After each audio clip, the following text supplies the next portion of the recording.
It starts off, and I'm alone. Or I think I am.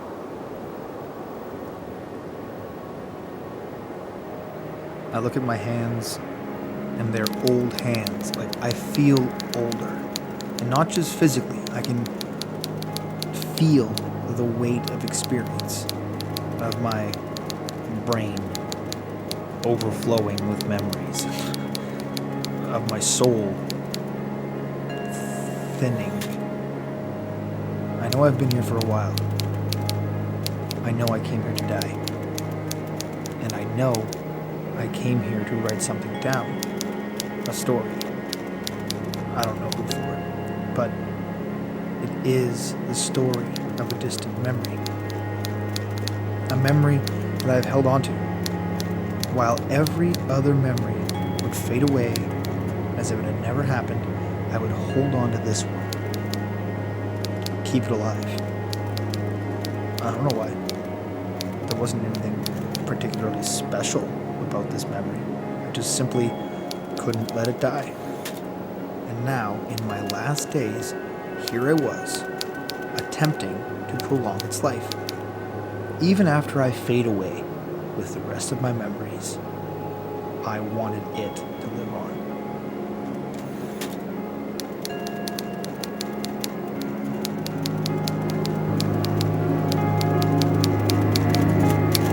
Flynn.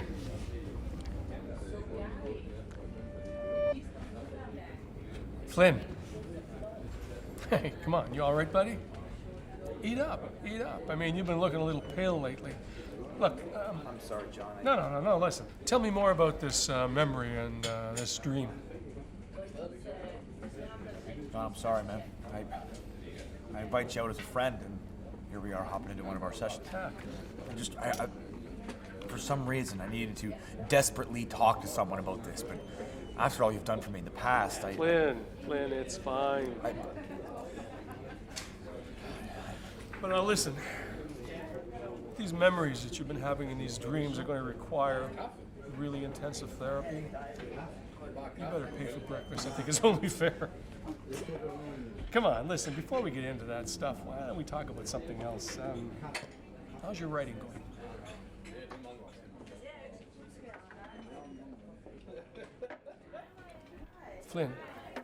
Flynn, come on. You haven't been backsliding again, have you? No, John, I have.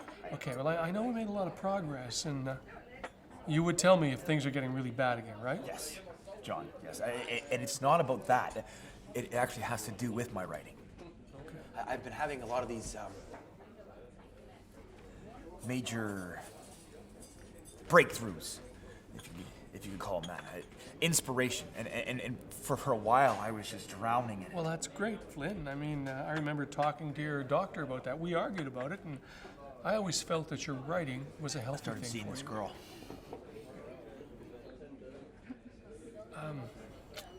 By seeing, you mean what? Not in the literal sense, Oh, okay. but it was as if I had suddenly remembered someone important to my life who affected it, and yet I had somehow completely forgotten her. But she's not somebody that you met before.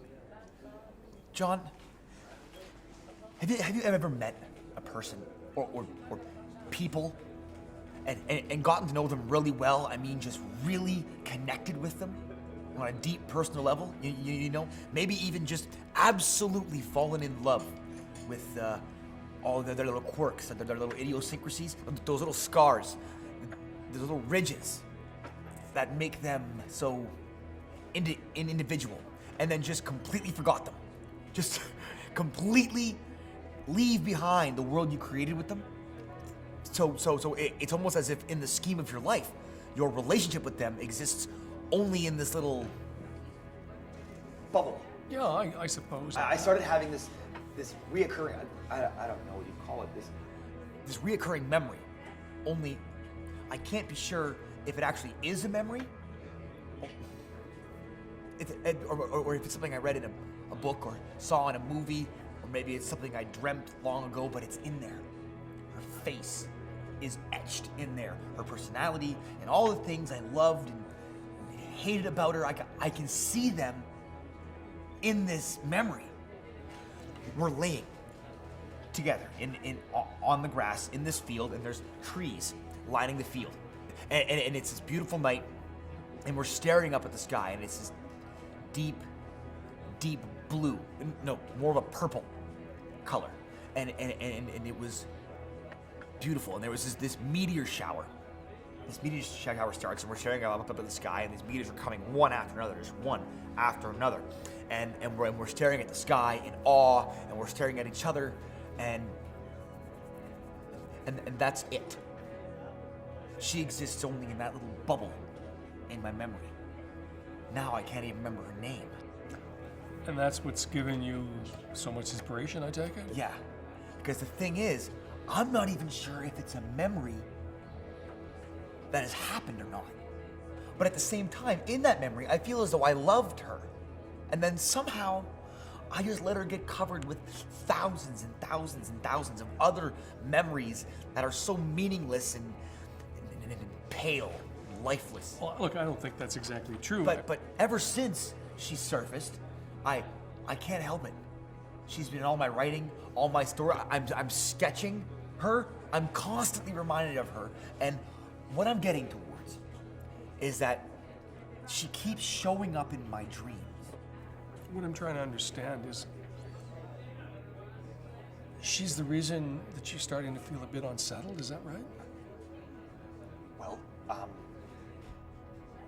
Well, okay. When I say this, I know what it's going to remind you of, and I don't want you to think I've been backsliding again. But hear me out. All right. Hear me out. John. All right. John, I think I'm missing something. Okay, tell me more about these dreams, Flynn. I'm all ears. All right. Well, the first one where I saw her, I was walking at night.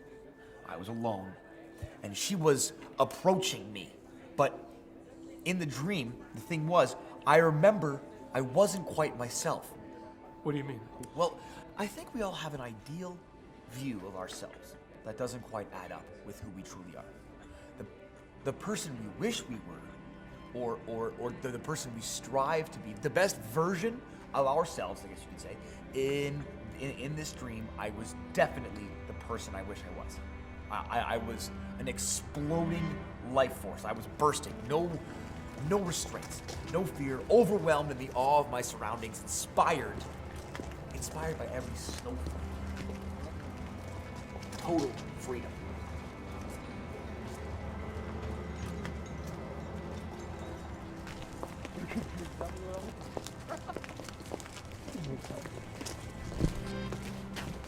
Hey. Hey. Hey. Can we just talk? I've never been able to understand why this is so hard. You know? We are both walking alone on this beautiful night. And just look. Just look. Look around you. Look at the beauty. Isn't it amazing? Just look around you. Do you not see? Do you? I don't think you do. In fact, I know you don't. And that is a travesty. That's the saddest story of all. Do you not feel the overpowering weight of the beauty that is around you? You not feel it pressing down on you? I feel it pressing on me. You know? Here. I know. I bet you can hear it. Just look. Quiet.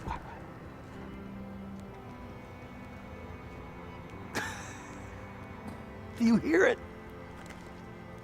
That's the night. It's this night. It's talking to us. It's saying, come with me. Come with me. Let go of all your insecurities, all your worries, your journey for self-actualization. Just come with me. My waters are cool, and my breeze is everlasting.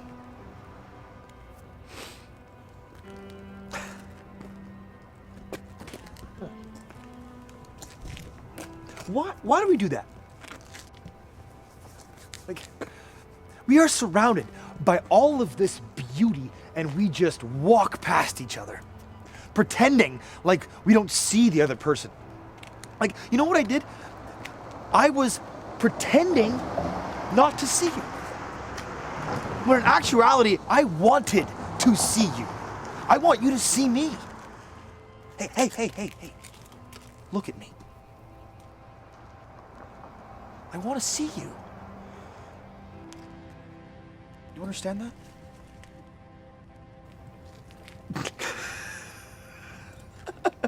I'm amazing.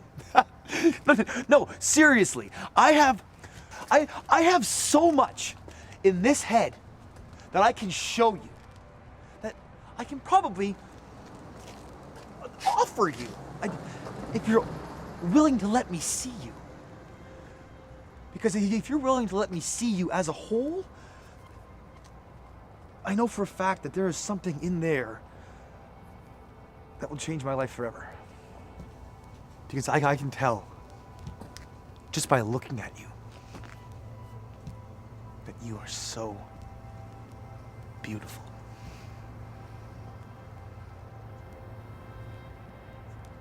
So, what do you say we talk a while and maybe change each other's lives?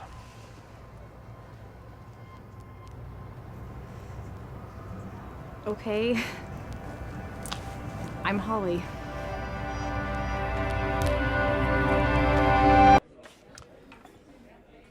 That's interesting. Holly, eh?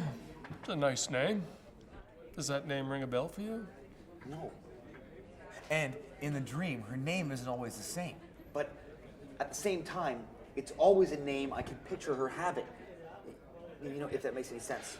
Okay, and what exactly about this girl's presence in your dreams that makes you feel uneasy? Well, I'm not sure if uneasy is the right word, but I know it means something very, very important. I feel like I'm slowly getting a taste of something that's gonna change my life in a massive way. And it's making me... What, anxious, nervous? Yes. Okay. Well, you know that they're just dreams, Flynn. Okay? There's nothing you need to actually stress yourself over, right? I'll tell you about the one I had very recently.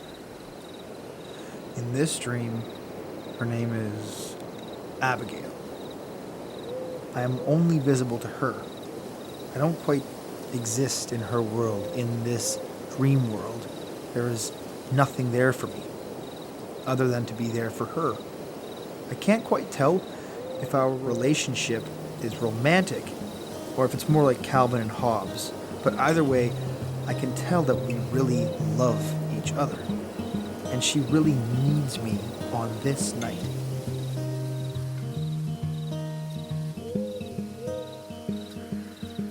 No! Go, Captain Barnable!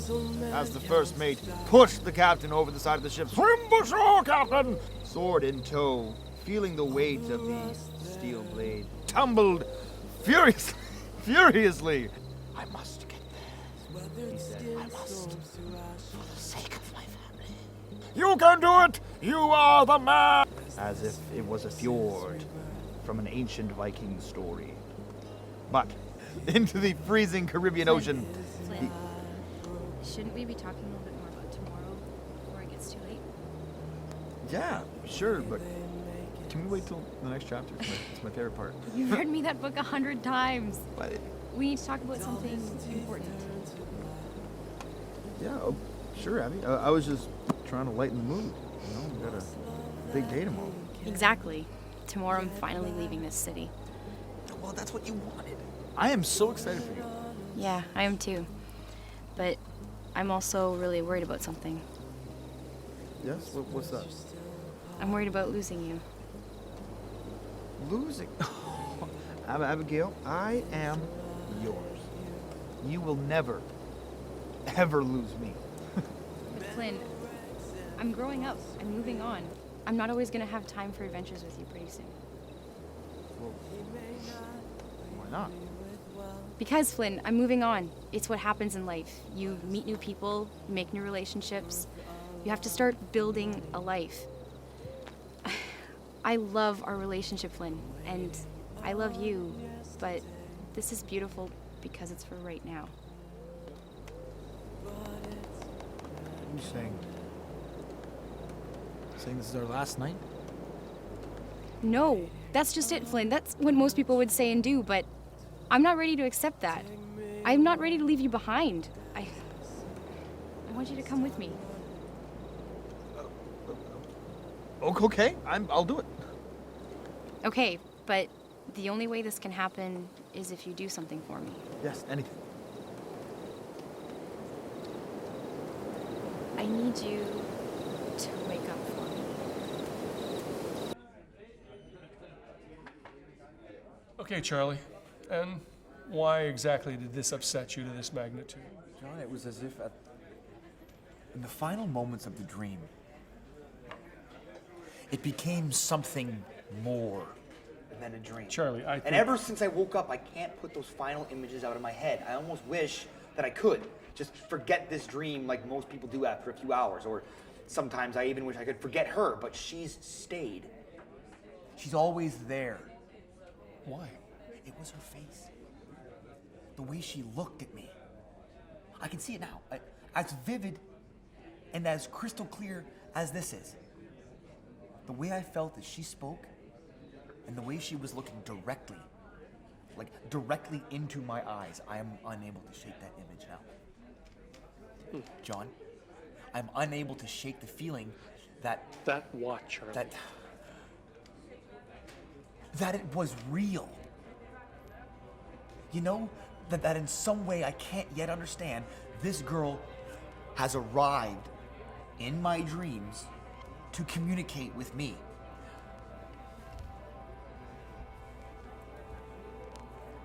I felt her, John. And I feel as if everything inside of me somehow is in orbit with her. That in the past, when I was constantly questioning everything and wanted to end my stupid, pointless existence. Charlie. When I was at my worst and I was at my sickest, and you and I worked together to give me those 1,000 little crutches to stand on, and now I could wobble through it, you know, just so I could make it through. Charlie. Well, I don't need that anymore.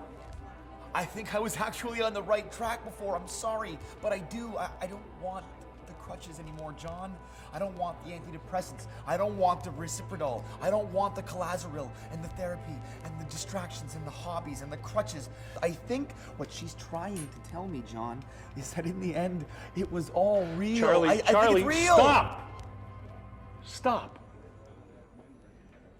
I want you to do something for me now.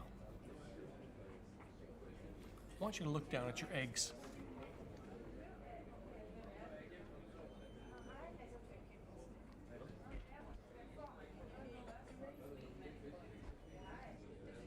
How long have we been here, Charlie?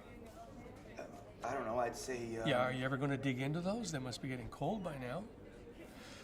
Excuse me, waitress. Could we have a bill, please, and give me a to-go box for those eggs? Thanks. Haven't you seen me eat these? Charlie, Flynn, I'm going to tell you something, and I want you to listen very carefully, okay? Charlie, we all have dreams, all of us. Why? I don't know. Do they mean something? Maybe. But I don't think that's important. What is important that you understand something. These dreams you've been having, they're not real. No, Charlie, look. Look at me. They are not real.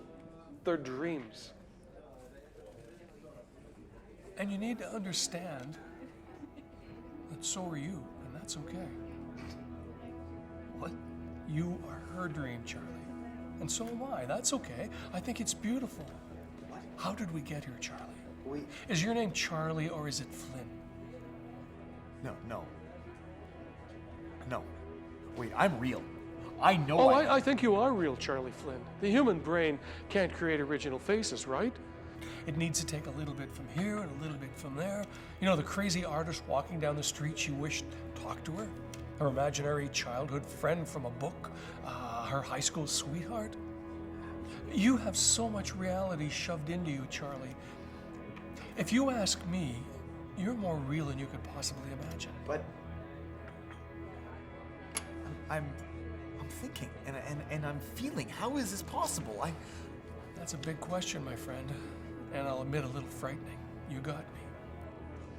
But she was talking to me. Right to me. I know she was. Hey. She must really believe in you, Flynn. After all, you were her imaginary friend. Charlie, please wake up. I don't want to let you go.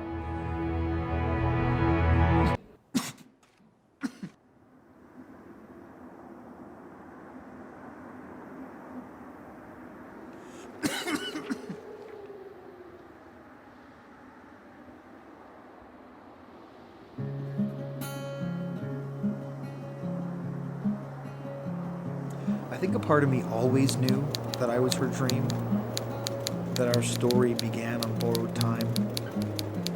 But even now, I can feel her moving on, and I'm still not completely sure. Was I her dream, or was she mine? I suppose it doesn't matter. This is our last dream together.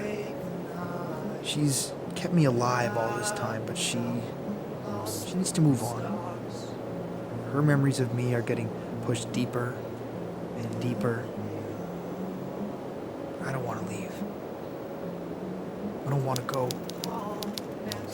I've never really been one to embrace endings or listen to my own voice for that matter, so I'm writing you this letter in hopes it keeps our dream alive just a little longer, because now, in the end, I can't get your face out of my mind.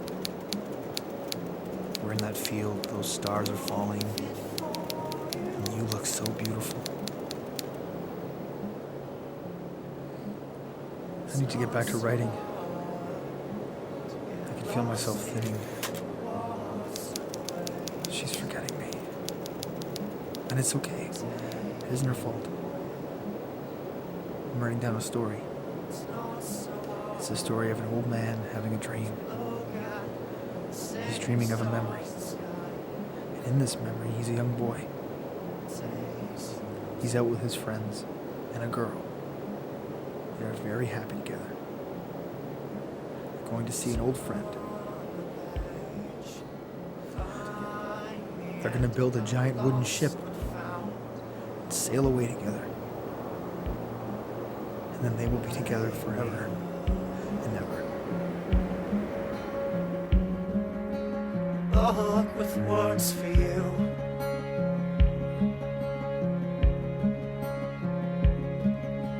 Turn the tide, start again.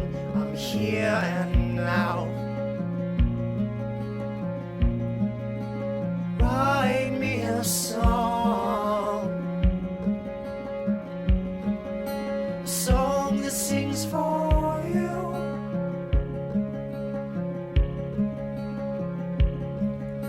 It's not so hard to get lost in the waters of the way.